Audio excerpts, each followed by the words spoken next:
Hi guys, இந்த வீடியோவில் வீட்லேயே எப்படி நம்மளே செல்ஃபாக ஹேர் கட் பண்ணுறதுன்னு சொல்ல போகிறேன். அது ஃபேஸ் ஃப்ரேமிங் லேயர்ஸ் எப்படி பண்ணணுன்றதை நான் காட்டுறேன். வாங்க இது வீடியோக்குள்ளே போகலாம். இப்படி தான் இருந்தது என்னோடய ஹேர் லென்த்து. வாங்க காட்டுறேன் இந்த வீடியோவில் உங்களுக்கு. ஆக்சுவலி என்னோடய ஹேர் நேச்சுரலாகவே கொஞ்சம் சில்கியாக தான் இருக்கும். நான் ஆல்ரெடி லேயர்ஸ் பண்ணியிருக்கேன், வித் பேங்க்ஸ்லாம் பண்ணி தான் வச்சுருக்கேன். நம்ம ஹேர் கட் இப்படியே பண்ண முடியாது. அதுக்கு முன்னாடி நம்ம ஹேரை வெட் பண்ணிவிட்டு அதுக்கப்புறம் ஹேர் கட் பண்ணலாம். அப்படி நம்ம பண்ணும்போது கொஞ்சம் ஈஸியாக இருக்கும் கட் பண்ணுறதுக்கு. அதனால தான் எப்போவுமே சாலூன்லேயும் உங்களுக்கு ஹேர் வாஷ் பண்ணிவிட்டு அதுக்கப்புறம் ஹேர் கட் பண்ணுறாங்க. ஸோ பிளான் பண்ணிக்கோங்க, உங்களுக்கு பேங்க்ஸ்க்கான லென்த் எவ்வளோ வேணும், பின்னாடியும் லென்த் எவ்வளோ வேணுங்கிறத பிளான் பண்ணிக்கோங்க. ஸோ இப்போ நம்ம நல்லாவே ஹேரை ஈரம் பண்ணிட்டு வந்தாச்சு. இப்போ கொஞ்சம் ஈஸியாக இருக்கும் கட் பண்ணுறதுக்கு. நீங்கள் ஹேர் எந்த லென்த்தில் மெயின்டைன் பண்ணுறீங்கிறத விட எவ்வளோ டென்சிட்டியாக மெயின்டைன் பண்ணுறீங்கிறது ரொம்ப ரொம்ப இம்பார்ட்டண்ட். ஹேரோட வால்யூம் குறையாமல் பார்த்துக்கிட்டிங்க அப்படின்னா எந்த ஹேர் கட் பண்ணாலுமே உங்களுக்கு பார்க்க ரொம்ப அழகாக இருக்கும். அதுக்கு எப்போவுமே ஹேரை நரிஷ் பண்ணி வச்சுக்கிறது ரொம்ப ரொம்ப இம்பார்ட்டண்ட்.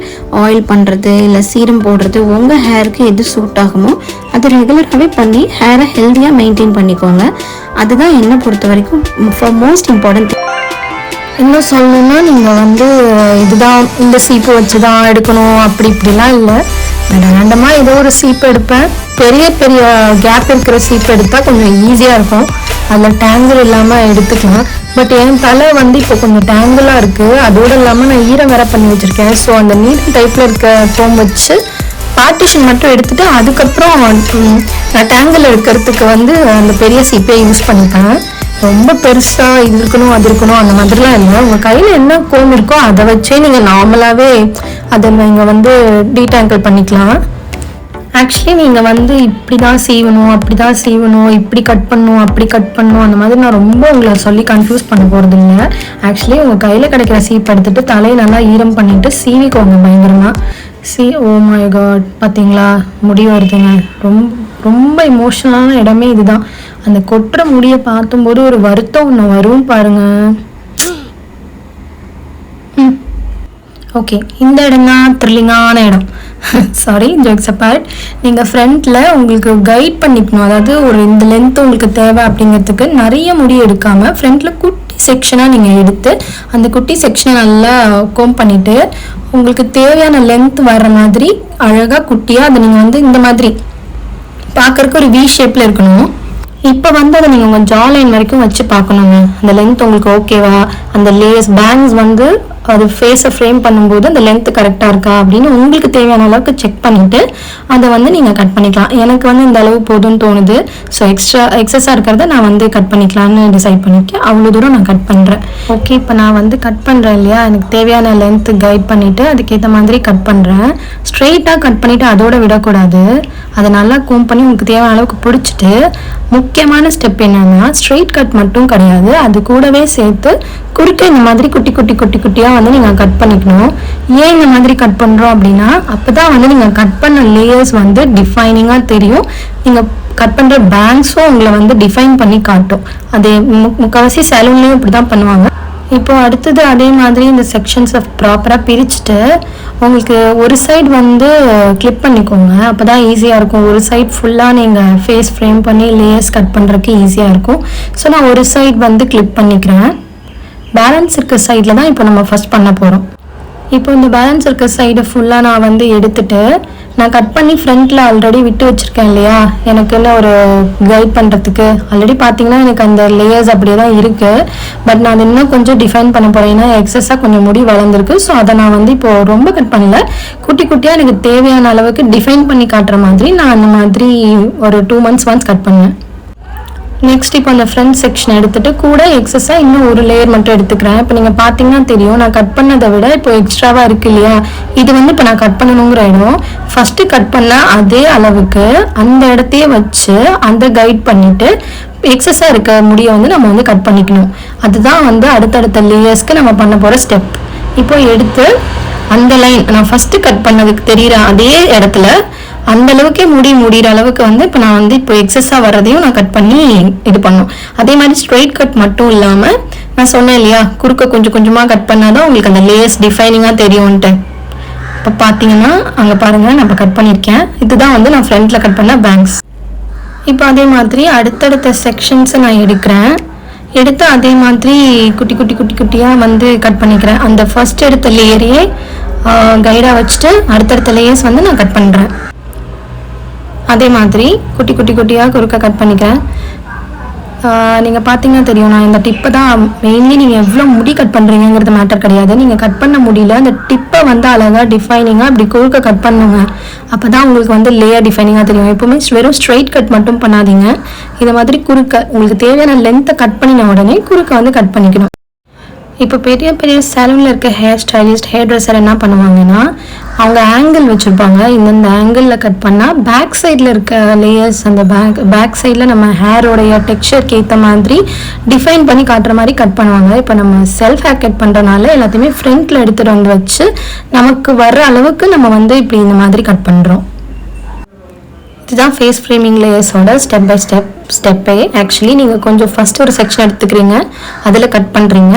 அடுத்தடுத்த செக்ஷன்ஸ் அதையே கைட்லைனாக வச்சு அப்படியே அடுத்தடுத்த முடியை எடுத்துகிட்டே வந்துட்டு இருக்கீங்க. நீங்கள் கட் பண்ணிட்டு பார்க்கும்போதே அந்த பவுன்சினஸ் தெரியும். நான் கட் பண்ணுறதுல எப்போவுமே வந்து ஒரு சின் வரைக்கும் இருக்கிற ஏரியாவில் இருக்க முடியை வந்து கொஞ்சம் எனக்கு ஃபேஸ்க்கு ஃப்ரேம் பண்ணுற மாதிரி மட்டும் இல்லாமல் ஒரு மாதிரி ஒரு கர்டைன் பேங்க்ஸ்ன்னு சொல்ல முடியாது, அந்த பேங்க்ஸ் வந்து நல்லா என்னை டிஃபைன் பண்ணி காட்டுற மாதிரி. ஏன்னா எனக்கு ரவுண்ட் ஃபேஸ், அதனால அங்கே வரைக்கும் கொஞ்சம் நல்லா பவுன்ஸியாக இருக்க மாதிரி நான் எப்போவுமே கட் பண்ணிப்பேன். அதுக்கு கீழே வந்து லென்த்தும் இருக்கணும், அட் த சேம் டைம் வந்து எனக்கு கொஞ்சம் வி ஷேப்பில் இருக்கணுங்கிறனால அவ்வளோவா கட் பண்ண மாட்டேன். பட் குட்டி குட்டியாக கட் பண்ணிப்பேன், அந்த லென்த்தை மெயின்டைன் பண்ணணுங்கிறதுக்காக. பின்னாடி வந்து வி ஷேப்லேயும் இருக்கணும், at the same time pony tail போட்டாலோ இல்லை வந்து கிளச் போட்டாலோ வந்து எனக்கு கொஞ்சம் டென்சிட்டியாக தெரியணுங்கிறதுக்காக அந்த வி ஷேப்பில் இருக்கிறதுமே வந்து கொஞ்சம் டிஃபைன் பண்ணி டீப் வியாக காட்டாமல் கொஞ்சம் பார்க்குறதுக்கு பவுன்ஸியாக தெரிகிற மாதிரி கட் பண்ணணுங்கிறதுக்காக அப்படி தான் நான் யூஸ்வலாக எப்போவுமே கட் பண்ணுவேன். ஆக்சுவலி இது சிம்பிளான ஸ்டெப் மாதிரி தெரியும், பட் நீங்கள் கொஞ்சம் ப்ராக்டிஸ் பண்ண உங்களுக்கு வீட்டிலேயே கட் பண்ணுறது ஈஸியாக இருக்கும். குட்டி குட்டி செக்ஷன் எடுத்து அந்த கைட்லைன் வச்சுருக்க முடியை மட்டும் ஃபாலோ பண்ணி கட் பண்ணிகிட்டே வாங்க. ஃபர்ஸ்ட் டைம்லாம் கட் பண்ணும்போது அஃப்கோர்ஸ் நீங்கள் லென்த்தை மிஸ் பண்ணிடுவீங்க, ஏன்னா நம்ம ஷார்ட்டாக கட் பண்ணிவிடுவோம். ஏன்னா நானும் அப்படி தான் ஷார்ட்டாக கட் பண்ணி நிறைய முடி வந்து ஸ்பாயில் பண்ணியிருக்கேன். எனக்கு சேலூனில் போயிட்டு ஒரு சில டைம் ஹேர் கட் பண்ணுவேன். எனக்கு சம்டைம்ஸ் வந்து சேலூன்லாம் போக வேணாம், போயிட்டு ஹீட்டிங் டூல்ஸ்லாம் யூஸ் பண்ண வேணாம் அப்படின்னு தோணுச்சுன்னா நான் வீட்டிலேயே இந்த மாதிரி அப்பப்போ கட் பண்ணிப்பேன். அதோட முக்கியமாக சொல்லணுன்னா ரொம்ப வளர்ந்து அந்த நான் என்ன ஹேர் கட் பண்ணியிருக்கேங்கிறதே மறைஞ்சிருச்சு அப்படின்னா தான் நான் சேலூன் போவேன். அது இல்லைன்னா இந்த மாதிரி நானே வந்து குட்டி குட்டியாக அதை டிஃபைன் பண்ணி கட் பண்ணி வச்சுக்குவேன், ரொம்ப நாளைக்கு அது மெயின்டைன் பண்ணுற மாதிரி. என் முடி வந்து எந்த ஹீட்டிங் டூல்ஸ் எதுவுமே போடாமலே கிட்டத்தட்ட எனக்கு ஸ்ட்ரெயிட் ஹேராக தான் தெரியும் பார்க்கறக்கு. ரொம்பவும் ஸ்ட்ரெயிட்டாக இருக்காது, ஒரு மாதிரி வேவியாக பவுன்ஸியாக தான் இருக்கும் எனக்கு முடி. ஆனால் நான் ரெகுலராக ஆயில் வைக்கிற பர்சன், எனக்கு சீரம் வந்து சூட் ஆகாது. ஆக்சுவலி நானும் ஃப்ரெண்ட்ஸ் எல்லாம் பார்த்து காலேஜ் படிக்கிற டைமில் ஹாஸ்டலில் நிறைய பிராண்ட் சீரம் வாங்கி யூஸ் பண்ணியிருக்கேன். பட் ஆனால் எனக்கு எதுவுமே செட் ஆனதில்லை. கிட்டத்தட்ட பாத்திரம் வைக்கிற நார் மாதிரி என் முடி ட்ரை ஆனது தான் மிச்சம்.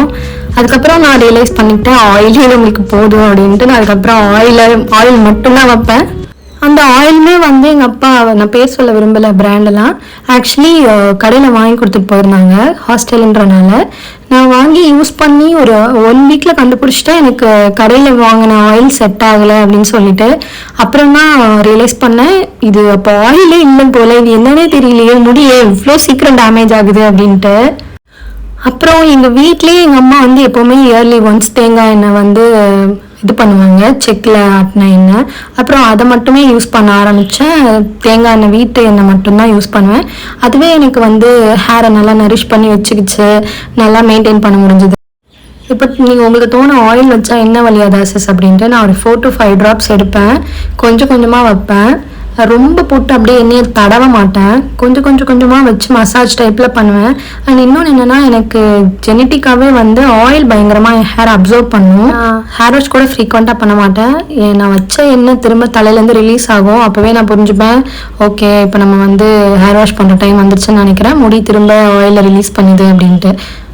ஸோ இப்போ இந்த மாதிரி எல்லா டைப்பாக எல்லா இடத்துலையும் எடுத்து கட் பண்ணினதுக்கப்புறம் பார்த்தீங்கன்னா ஓரளவுக்கு அந்த ஃபேஸ் ஃப்ரேம் ஆகிற மாதிரி லேஸ் தெரியுது இல்லையா? இப்போ என்னோடய சைடில் பார்த்தீங்கன்னா தெரியும். இப்போ இதே மாதிரி இந்த சைடும் பண்ணிடலாம். ஓகே, இப்போ நான் கட் பண்ணினதுக்கப்புறம் இப்படி தான் இருக்குது என் பேக் சைடு. முடி வந்து இந்த லென்த் வேணும்னு நான் நினச்சேன், அதே மாதிரி இருக்குது. அண்ட் சைட்லேயும் நான் கட் பண்ணது அப்படியே இருக்குது. இப்போ லைட்டாக ஆயில் வச்சு ரப்பர் பேண்ட் போட்டு ஸ்க்ரண்ட் பண்ணக்கப்புறம் என்னோட வேவி ஹேர் இப்படி தான் பார்க்கறதுக்கு இருக்கும். ஏன்னா எனக்கு வேவி ஹேர்னு சொன்னேன் இல்லையா. இப்போ ஃப்ரண்ட்டில் வந்து இப்படி தான் நான் பண்ண லேயர் வந்து ஃபேஸ் ஃப்ரேம் பண்ண லேயர்ஸ் இப்படி தான் இருக்கும். இப்போது உங்களுக்கு நான் வேறு சைடில் நான் இப்போ இது பண்ணி காட்டுறேன். ஆக்சுவலி நான் எந்த ஹீட்டிங் டூல்ஸும் யூஸ் பண்ணல. ஹேரை வந்து ட்ரை பண்ணிவிட்டு அந்த ரோலர் ப்ரஷ்ன்னு சொல்லுவாங்க இல்லையா, அதை யூஸ் பண்ணி நான் வந்து கோம் பண்ணேன், நார்மல் ப்ரஷ் இல்லாமல். அதனால ஒரு பவுன்சினஸ் கிடச்சிருக்க முடிக்கு. இப்போ 2 சைட் பார்ட்டிஷனும் நான் பிரித்து காட்டுறேன். இப்போ இந்த சைட் போட்டால் எப்படி இருக்குது, அண்ட் வந்து அதே மாதிரி இப்போ இந்த சைட் டைரக்ஷனில் இருந்தால் எப்படி இருக்குது, சென்டரில் பார்ட்டிஷன் பண்ணி விட்டால் அந்த நான் கட் பண்ண அந்த கட்டன் பேங்க்ஸ் எப்படி இருக்குன்னு நான் காட்டுறேன். எனக்கு சென்டர் பார்ட்டிஷனும் நான் மோஸ்ட் ஆஃப் எடுத்து இந்த மாதிரி தான் நான் ஹேரை விடுவேன் சம்டைம்ஸ். அதனால் நான் அப்படி சென்டருக்கும் தேவையான அளவுக்கு நான் கட் பண்ணிக்கேன். இப்போ பார்க்கும்போது உங்களுக்கு தெரியும் இது எவ்வளோ அளவுக்கு டிஃபைனிங்காக இருக்குது லேயர்ஸ். அந்த லேயர்ஸ் நல்லா தெரியுது பார்த்தீங்களா கட் பண்ணினது. இப்படி தான் இதை நான் இன்னும் ஹீட்டிங் டூல்ஸ்லாம் யூஸ் பண்ணி ப்ராப்பராக செட் பண்ணேன்னா உங்களுக்கு ரொம்ப நேரம் கலையாமல் அப்படியே இருக்கும். பட் நான் வந்து ஹீட்டிங் டூல்ஸ்லாம் அதை யூஸ் பண்ணல. என் முடி வந்து ஹீட்டிங் டூல்ஸ் யூஸ் பண்ணினா பார்க்குறக்கு இன்னும் நல்லா தான் இருக்கும், ஆனால் அது சீக்கிரம் டேமேஜ் ஆகும். அதனால நான் most of heating tools avoid பண்ணுவேன். இப்போ நார்மலாகவே ஹேர் வாஷ் பண்ணி ட்ரை பண்ணி இதை நான் கட் பண்ணதை மட்டும் உங்களுக்கு காமிச்சிருக்கேன். ஜஸ்ட்டு ரோலர் ப்ரஷ் மட்டும் யூஸ் பண்ணி. அதனால தான் இந்த பவுன்சினஸ். உங்களுக்கு என்ன ஹேர் டைப்போ அதை நரிஷ் பண்ணதை மட்டும் செய்யுங்க. மோஸ்ட்லி ஹீட் பண்ணி ஹேரை ஸ்பாயில் பண்ணிக்காதீங்க, லாங் டேர்முக்கு நல்லதில்லை. என் ஹேர் டைப்க்கு ஏற்ற மாதிரி நான் ஹேர் கேர் பண்ணுவேன். ஆனால் வந்து அதிகமாக டூல்ஸ் யூஸ் பண்ண மாட்டேன். அது எனக்கு பிடிக்கவும் பிடிக்காது. ஒரு ஆர்வ கோளாறுல முன்னாடிலாம் பண்ணிட்டு இருந்தேன், நான் இப்போ பண்ணுறதில்ல. இப்போ நம்மளே கட் பண்ண அந்த ஃபேஸ் ஃப்ரேமிங் லேயர்ஸ் நல்லா இருக்குல்ல. ஓகே, இப்போ வந்து போனிடெயில் போட்டால் எப்படி இருக்குன்னு பார்க்கலாம். ஸோ போனிடெயிலுக்கு லென்த் இந்த அளவுக்கு நான் கட் பண்ணியிருக்கேன். லென்த்தை நான் பெருசாக குறைக்கல. இப்போ லென்த்து கொஞ்ச நாள் எனக்கு வளர்க்கணும்னு ஆசையாக இருக்குது. நீங்கள் பார்த்தீங்கன்னா தெரியும் நான் எந்த ஹீட்டிங் டூல்ஸையும் யூஸ் பண்ணல. எனக்கு லென்த்து செகண்டரி தான், வால்யூம் தான் first. So as you can see இந்த டெக்ஸ்சர் எப்படி இருக்குது, ஹேர் கட் எப்படி இருக்குன்னு. Hope you guys like it and subscribe for more.